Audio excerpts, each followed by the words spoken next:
জামাই সেজে আমি হাজির হয়েছি, উপহার কে কি পাবো লিস্টি করেছি।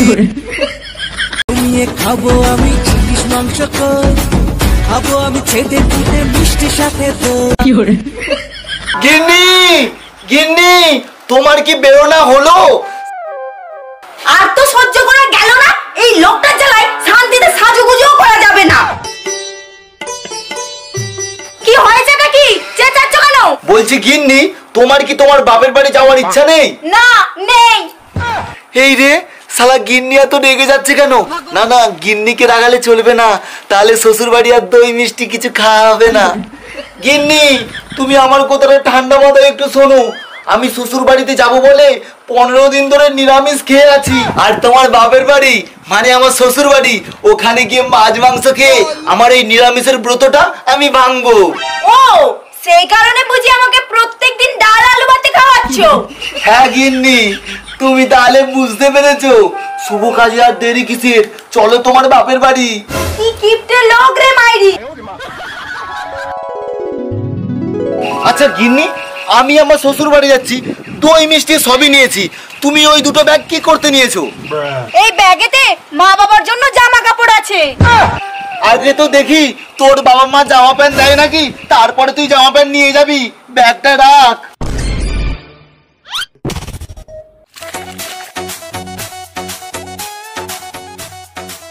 কি গো, এত সকাল সকাল বাজারের ব্যাগ নিয়ে তুমি কোথায় চললে? তোর কি সে খেয়াল আছে দুদিন বাদে জামাই ষষ্ঠী, বাজার থেকে আনতে যাচ্ছি খাসি মাংস আর ইলিশ মাছ। তা দুদিন বাদে ষষ্ঠী, আজকে বাজারে গিয়ে তুমি খাসির মাংস আর ইলিশ মাছ কিনতে যাচ্ছ? হ্যাঁ, আমি আজকেই যাচ্ছি। তোর ওই যা হ্যাংলা জামাই ষষ্ঠীর দিনে যদি মাছ মাংস আনি, আমাদের কপালে এক ফোঁটাও জুটবে না। হ্যাঁ, তুমি ঠিক কথাই বলেছো, তাড়াতাড়ি করে বাজারে যাও।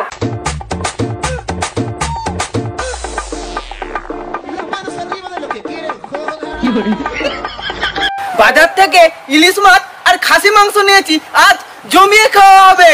আর জামাই যদি জামাই ষষ্ঠীতে আসে, জামাইকে খাবো আলু ভাতে ডাল, জামাই খাবে আমার চিরকাল। এটাই তো সেই আমার হ্যাংলা জামাই, ষষ্ঠী হতে এখনো 2 দিন বাকি, এরই মধ্যে চলে এসছে। আমার আর ইলিশ মাছ আর খাসি মাংস খাওয়া হবে না। এই, ওটা তোমার বাবা মনে হচ্ছে না, মানে আমার শ্বশুর মশাই। কোথায় আমার বাবা? তুমি কি দিনের বেলা জেগে জেগে স্বপ্ন দেখছো? স্বপ্ন না সত্যি, আমি এখনই প্রমাণ করে দিচ্ছি। শ্বশুর মশাই, ও শ্বশুর মশাই। ঠিক হ্যাংলা জামাইটা বুঝতে পেরে গেছে। বাবা জীবন বলো। ওই দেখ, ওইটা তোর বাবাই। আমি দিনের বেলা স্বপ্ন দেখছিনি, তুই দিনের বেলা স্বপ্ন দেখছিস। শ্বশুর মশাই, এইদিকে একটু শুনুন। তা বলছি বাবা, আমাদের দুজনকে দেখে আপনি এরকম চোরের মতো পালিয়ে গেলেন কেন? না না জামাই বাবা জীবন, কোথায় পালাচ্ছিলাম, আমার একটু হিসু পেয়েছিল, তাই তো আমি জঙ্গলের দিকে যাচ্ছিলাম। তা বাবা, হিসু করাটা হয়ে গেছে? কোথায় আর হলো বাবা জীবন, তুমি তো তার আগেই পিছু ডেকে নিলে। তা শ্বশুর মশাই, আর এই জঙ্গলে টঙ্গলে হিসু করে লাভ নেই, বাড়িতে চলুন, একেবারে হিসু করবেন।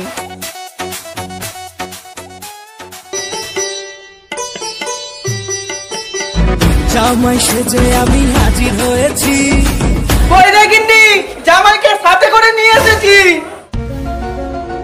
উপহার কে কি পাবো লিস্টি করেছি।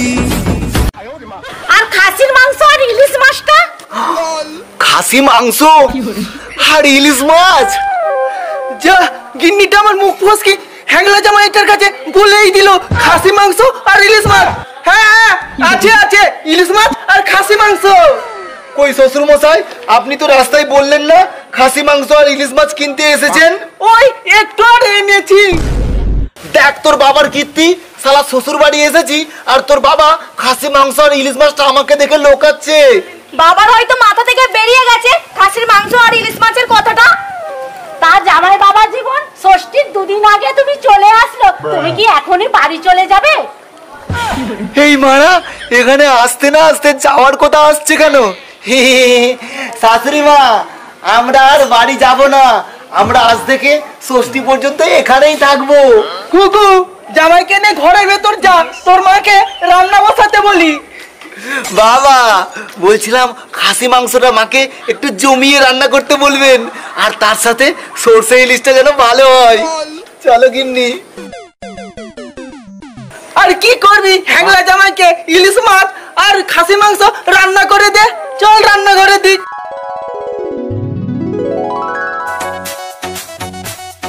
শালা 2 ঘন্টা ধরে একই জায়গাতে বসে আছি, খাসি মাংস আর ইলিশ ভাত কিছুই আসছে না।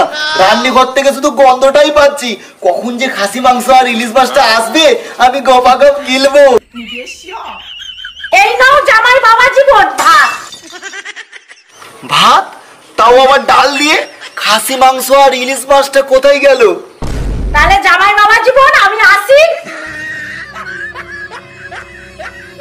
কি হলো বাবা জামাই, ভাত খাচ্ছ না? বাবা ওই খাসি মাংস আর ইলিশ মাছটা কোথায় গেল?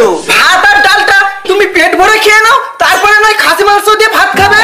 এই শুধু ডাল আর ভাত আমি খেতে পারবো না। আমি আমার বউকে ডাকি, যদি কিছু ব্যবস্থা করতে পারে। বলছিলাম শ্বশুর মশাই, আপনি আপনার মেয়েকে একটু ডাকবেন? হ্যাঁ ডাকি। খুকু বেরিয়ে আয় তো মা। কি হয়েছে কি? খেতে বসো, আমাকে ডাকতে হবে। এই দেখ তোর বাবার কীর্তি, আমাকে দিয়েছে ডাল আর ভাত। আমি এই ডাল আর ভাত খেতে পারবো না। তোর বাবাকে বল খাসি মাংস আর ইলিশ মাছটা আনতে। ঠিক আছে বাবাকে বলছি। বাবা মাকে বলো তো তোমার জামাইয়ের জন্য খাসি মাংসটা আনতে।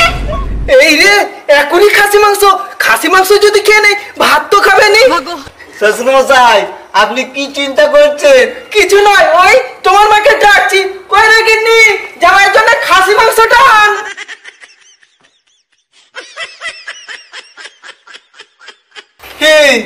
এই 1 পিস মাংস আমাকে দিয়েছে, এটা তোমার এক খামলে শেষ হয়ে যাবে। বাবা মাংস শেষ, মাকে বলুন আরো মাংস আনতে। খাসি মাংস আর নেই, খাসির দাম সোনার দাম দুটোই একই। এই যে 1 পিস তুমি পেয়েছো, তোর বাপের সৌভাগ্য ভালো। তুই শালা, আর শালা শ্বশুর বাড়িতে থাকবো নি, আর জামাই ষষ্ঠীও নিবো নি। চলো গিন্নি বাড়িতে। কই গো গিন্নি, ঘর থেকে বেরিয়ে আসো। কি গো মেয়ে জামাই কোথায়? মেয়ে জামাই বাড়ি চলে গেছে, ষষ্ঠীর সময় আসবে বলছে। আর জামাই মিষ্টি আর দই রেখে